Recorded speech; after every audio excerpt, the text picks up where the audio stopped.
I did have a contract for Hammer, which was wonderful. I did the 2 films, Captain Cronus, Vampire Hunter, and Dracula A.D. 72. It was a wonderful experience. We had about a 4-week shoot to do each film. One was done, I never get this right, Sabina knows it. Which film I think I did first would be Captain Cronus.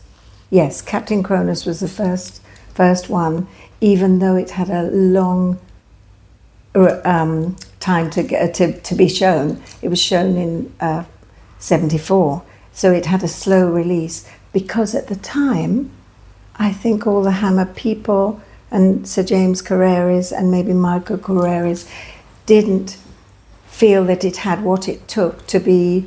It wasn't the normal Hammer film. It didn't have the blood, the necessary hardcore stuff and it maybe wasn't as gothic, but what it did have, it had an esoteric feel to it. And I think, looking back, it was way ahead of its time, because when you look at the films, you look at the, oops, when you look at the later films, especially Tarantino, and you look at Buffy the Vampire Hunter and Twilight, all the Twilight television things, they gave a nod to Hammer and also to Brian's cleverness, Brian Clements, who was not only our director but our writer.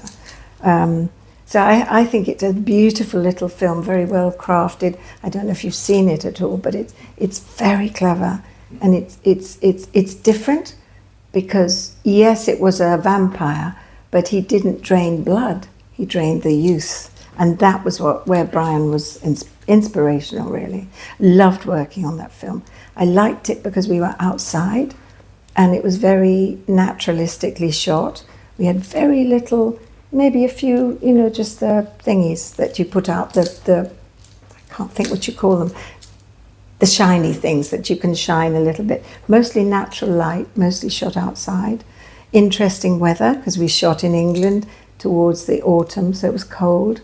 And I had one very scruffy outfit to wear, my character was a gypsy, but she was very much, she'd lived on her own, and she was used to being on her own, but also, she was quite, I think she was a kind soul. I think inside she was very kind, but she wasn't a pushover. But she did fall in love with the main man, who was Captain Cronus, very dashing, played by Horst Janssen, wonderful swordsman and a great actor, and a joy to work with. So that was Captain Cronus, and it's gone on now to be a really recognised film. It's a good film. And then because I had the contract, I got to work with Christopher Lee and Peter Cushing. Peter Cushing I worked with twice later on in my career, but I think I was very, very nervous to work on the film, because I was working with 2 huge stars, Christopher Lee and Peter Cushing, but also I was working with a lot of very established young actors. I think maybe I was the youngest, but not necessarily. But they had all been to school, they'd all studied hard at school. So that made me more nervous. But in fact, when I got on set, the people were wonderful.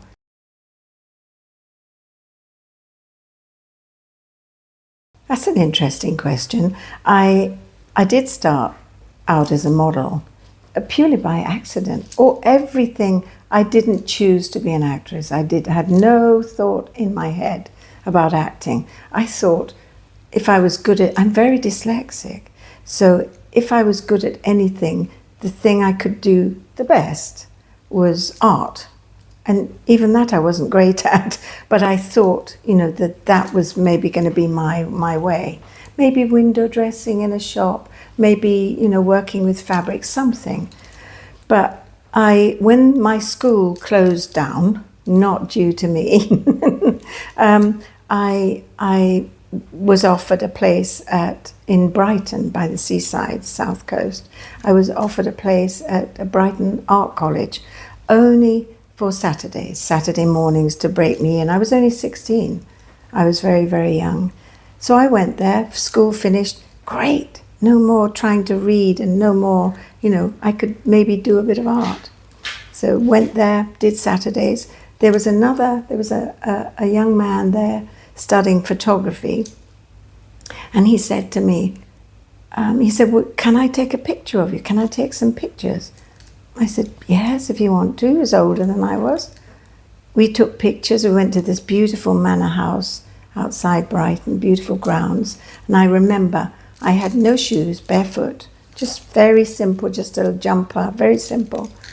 And he asked my mother after if he could send the photo to a newspaper.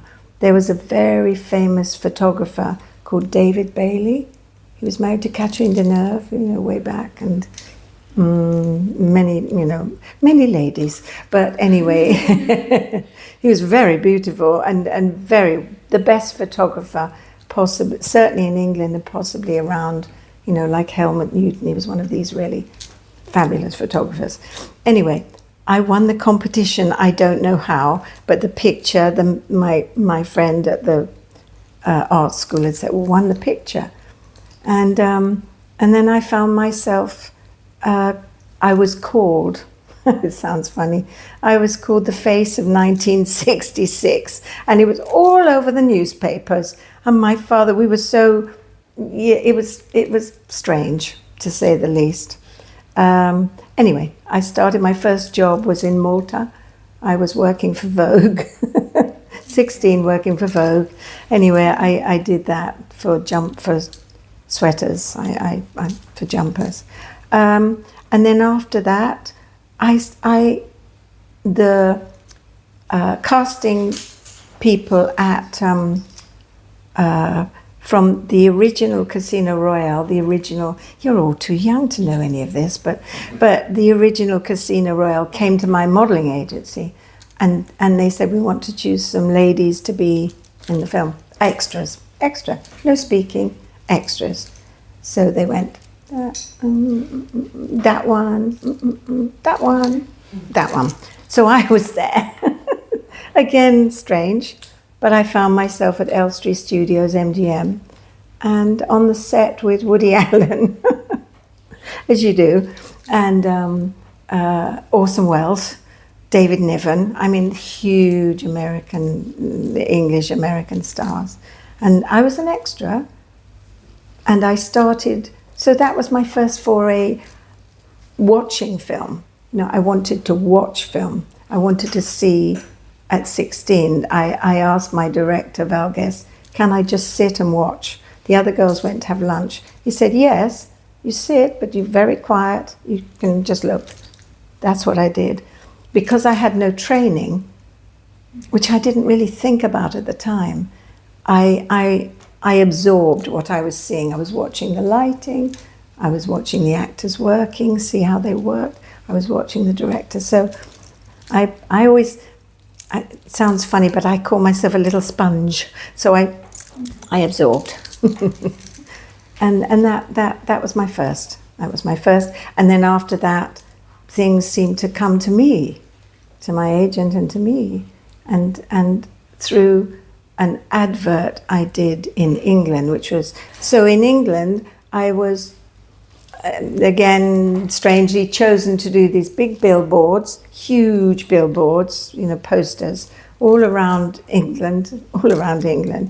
And it was for Lamb's Navy Rum, which was a man's drink, a strong rum. And the posters were quite saucy, they were quite, at the time, they made for me wetsuits, like you do diving suits. But what they did, they made the zips down there. So we had lots of toupee tape to stick everything, and buckets of water. So I was wet, and on my thigh, I had knives strapped to so I was like a deep sea diver. So I had it sounds very odd, doesn't it? Yeah, go on. Right, I'm getting to the point now. I'm nearly there. So knife there. Sir James Carreras of Hammer used to travel up and down by train to the south coast, to Brighton. And he'd seen the posters because you couldn't miss them. They were huge, all over the place. So the train would pass by, train would stop, he'd see the poster. He asked his assistant, Jimmy Liggett, he said, "Can you find that girl? I want to see her in my office." So eventually they went to they found me. I was found.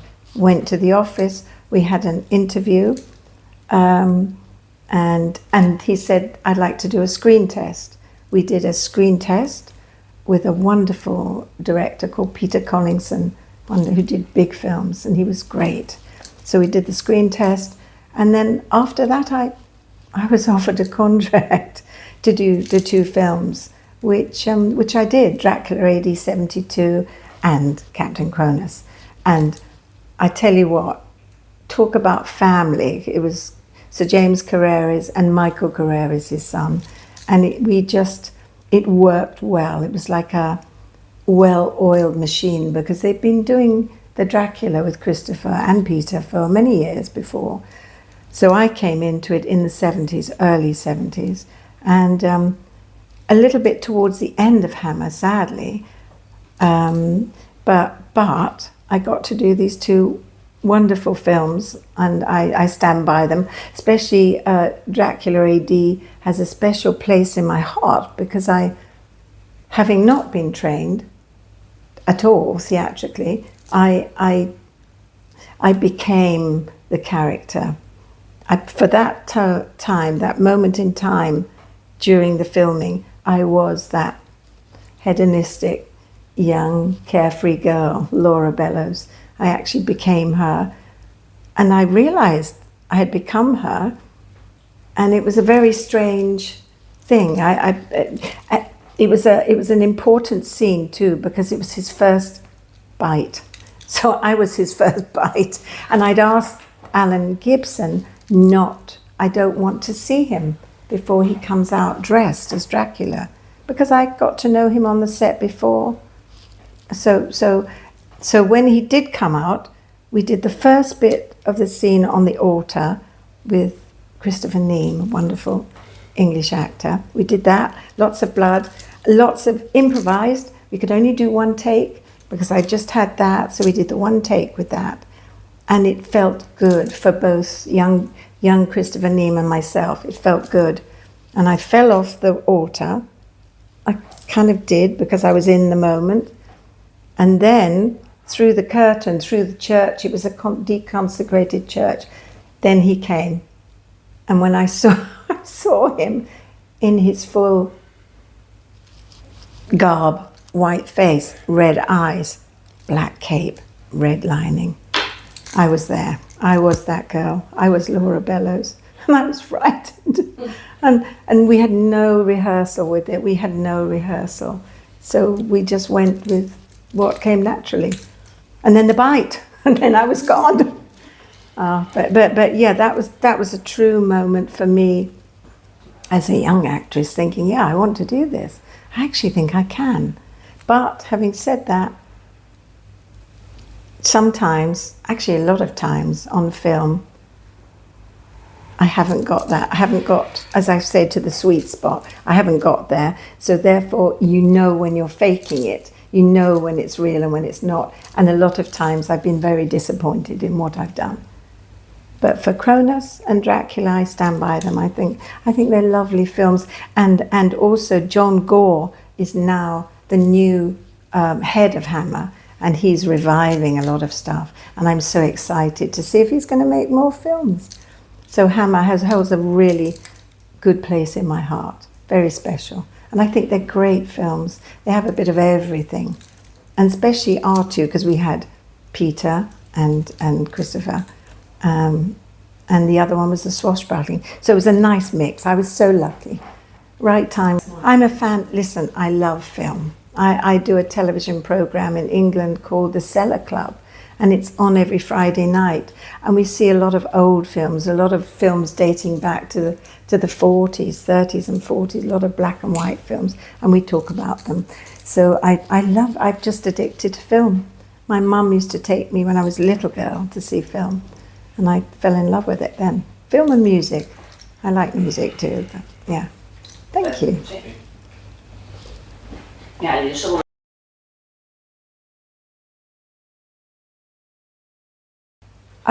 Again, it was for me a different experience, which I'd never done before, and I was not the first choice for as Mariana in the Golden Voyage of Sinbad. I was not the first choice at all.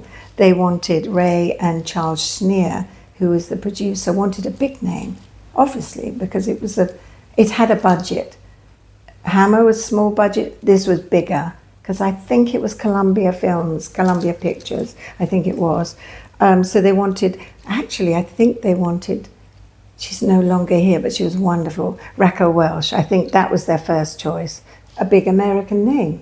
Me, didn't know me, but because I'd worked with Brian Clemens, our director on Cronus, and the screenwriter for Sinbad, he wrote the screenplay, he said, I think you should have a look at some of the footage.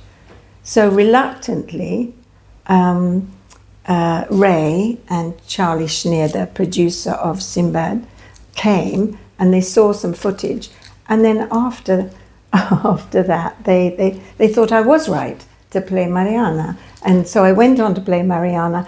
And I reckon, I think about it now, I think, well, Raquel Welch would have been fabulous, but I was very cheap. If you look at it that way, I wouldn't have cost a lot. And for me, I loved playing her. She was so sweet. She wasn't stupid, but she was quite a bright lady. She was a slave girl. Mariana was a slave girl, but she had this magical thing about her, and this is why she joined the voyage with Sinbad, because there was something special that Sinbad saw in her. I mean, he thought she looked okay, but also she had something that was vital to the story. And working with Ray, who became a really, really close friend, and I'm still wonderful friends, very good friends with Vanessa Harryhausen, his daughter. So much so that they asked me to be on the board of people, collaborators for the Ray and Diana Harryhausen Foundation. That's the word. Yes, so I did that for a while, and then I'm still such a huge fan and in awe of Ray's work, because for me he was the godfather of stop motion. He learnt with Willis O'Brien. If you go back, he was a very young boy when he saw Willis O'Brien and Godzilla and King Kong, but he made it his own, and he worked on his own totally. He would shoot the live action first with Gordon Hessler, our director, English director actually. We filmed all in Spain. We filmed in Mallorca. We filmed Caves of Arta. We filmed all over Spain. So I got to know Spain very well and fell in love with Spain. And then when it came to do the special effects scenes, especially for me, my character, who was vulnerable in ways, he got for me a huge wooden stick, a huge, maybe 20 foot high, very high. And on the top of the stick, he was a wonderful artist. He'd show us the storyboards before we'd work, so we'd know what we'd be up against. I knew I was going to be carried away by the centaur. So he'd draw this wonderful cardboard wooden cutout of an eye. So he did this beautiful eye, colored the eye in. So my eye line would be the eye. So the eye would be moving and my eyes would be following. And that would be the centaur that was coming to get me. So he was genius that way. He was so clever. He was like a one-man band. And I think working with him, again, I learned a lot from the stop motion. So the secret, I think you're thinking, how did I prepare? I prepared in not a technical way, but in a childlike way, in a way, by getting in touch with a fear that I had when I was a little girl, a fear of a little creepy creature being in my bedroom at night. So I prepared that way, and then I could do it, if that makes sense. You know, because nothing was there apart from the stick. Ray took a year to put all the creatures together after we'd shot all the live action, which was amazing, because you'd think it would be the other way round. And when he did Carly, the six-armed or eight-armed, six-armed goddess, that was amazing. 3 stuntmen with John Philip Law, and then he'd rehearse with the stuntmen with 6 swords. John just had the 1 sword, and they'd rehearse. And then each time they'd take 1 stuntman away, and then he'd rehearse with 4 swords, took the next one away, just 2 swords, 1 stuntman, and eventually John was blocking the way that Ray would want it. A genius. So this is how his process worked, and this is how we worked. It was very organic. It was kind of, you know, you kind of went with it, which is how I like to do, a bit like this interview. I like it to be, you know, as real as it can be, if that makes sense.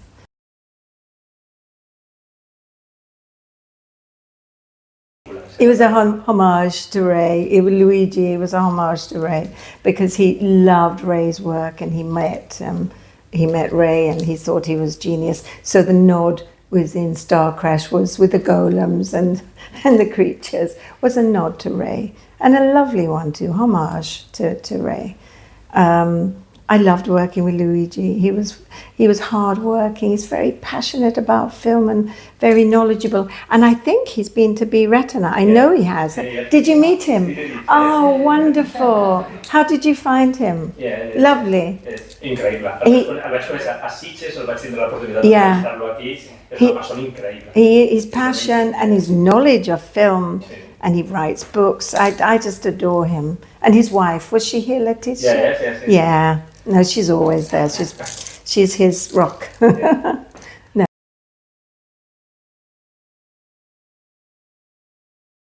Do you know, I didn't really think about that. I knew, yes, I suppose if I look at it, it was Stella Star, and I didn't really think about it particularly. Maybe after, when people say, "Oh, Stella Star," I think, yeah, I was Stella Star. For that time, I was Stella Star. And I found it wonderful to be working in Italy and to be working with such a brilliant crew, and the locations we went to in Italy. We filmed on the top of Mount Etna, and that's no CGI. Don't forget, back in the day, 70s, 60s, everything was done in front of your eyes. Yeah. So the blood, we're nipping back for a second. So the blood you saw in the Dracula films and the horror films you saw it before your eyes, which helps an actor, I think, because then you're there. But with Luigi, he was going to add a lot of that after. But the locations were wonderful. The Cinecittà, we worked in famous Cinecittà, which was unbelievably impressive, and Fellini came. I remember Fellini coming on the set when I had Fellini's makeup person make me up, which was wonderful. Fellini, because he made up, Marino Carboni was his name, and he made up Sophie Loren. So I had Sophie Loren's makeup person. I mean, how good is that? And then Fellini came. So it was a wonderful experience. It was very hard work, and I got very fit. I remember doing it because I had 1 week by myself and the crew. None of the other actors or people had arrived. So I was there, and we went to a place called Camacchio in Italy.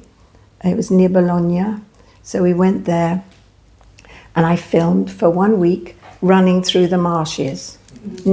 They were filming. I was running with a gun because I was escaping prison. I'd escaped.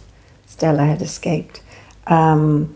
So I remember doing that week, and that was a very hard week to do. But again, I got very fit doing it, and they kind of taught me a bit of karate moves. I had one unfortunate thing with a stuntman though. It was my fault. We had to, it was the troglodytes. Don't know if you've seen the film at all, Star Crash? Yes, many times. Many times. You've seen it. So the scene with the troglodytes, you know, with the troglodytes, I had to fight the troglodytes.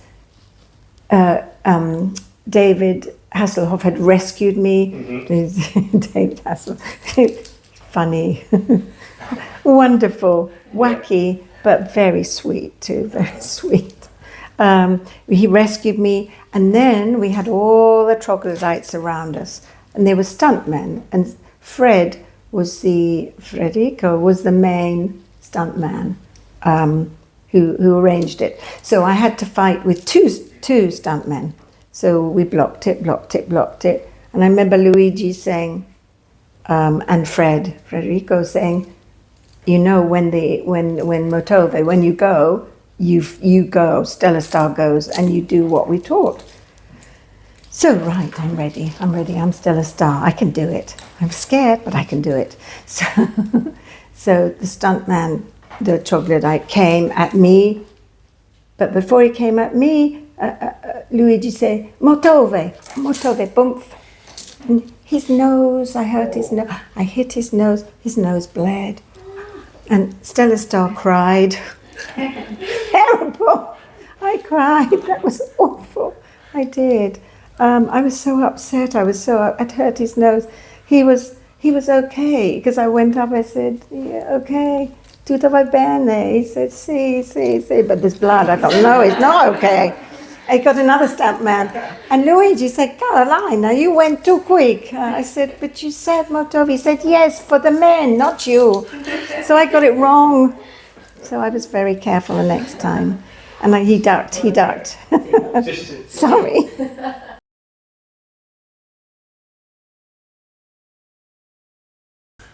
Yes, I think you're right. I mean, obviously, it changed.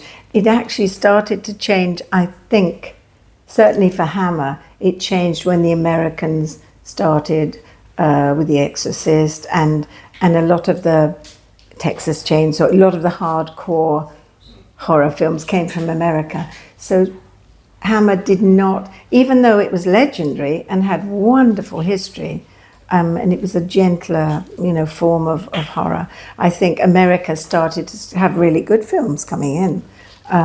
So I think that was a struggle for Hammer. And yes, the roles for women definitely changed in that time. And of course you had the Bond films, and maybe before the women were not merely decoration. They still had, good brains, and they could operate well. But I think certainly with the later films that came along, albeit thrillers, adventure films, or the women came into their own. Certainly now, you look at the women's characters now, I mean, they are really powerful. You get some wonderfully written roles for women now. And for older women, I look at some of the old, you've still got wonderful Judi Dench, the best Bond woman ever, we think, don't we?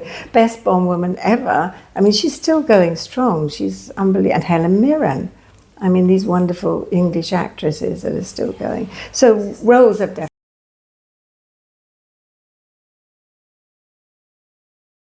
No. I can't say I like that. In fact, Maniac, I went on to do a film called Maniac, which was shot with lovely Joe Spinell again. I worked with him 3 times. The last horror film which they're showing tonight. He's brilliant in that. He's funny, he's quirky. Are you not here tonight?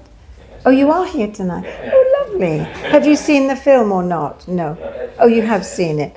It's an interesting film. Guerrilla film before guerrilla film, that one, as was Maniac. So I got to work with Joe twice. So when Maniac came out, and it had a big premiere, it was in New York, the premiere, so we flew over for the premiere in New York, and it was the same time the American hostages were released from I don't know what something. It was either a plane or there were a lot of hostages. They'd been held for a lot of length of time in the Middle East, and they were released. So it was the same night, so that they were celebrating the same night as we were having the premiere of Maniac in New York in a big theatre. So the after party was to be somehow with the released hostages, the American heroes, and so our party kind of combined with theirs, which was very bizarre. But I just remember seeing I first saw the final cut, and I was quite shocked because I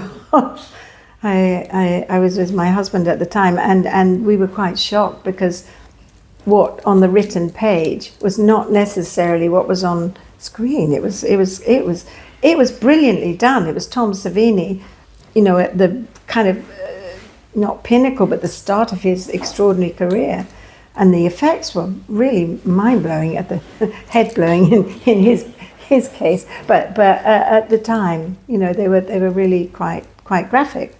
So I was involved with that new movement. Yes, and that was, I can't remember when I did it, 80 or something. Maybe? 80. Yeah. Was it 80? It was 80. Okay. Yeah, and that again was accidental. I just happened to be in New York at Fangoria magazine. They invited me there. And Joe's actress, Dario Argento's wife, couldn't make it over, so he asked me, read the script, thought, this is interesting. I love working with Joe. Felt very comfortable, So I agreed to do it, little knowing the effect.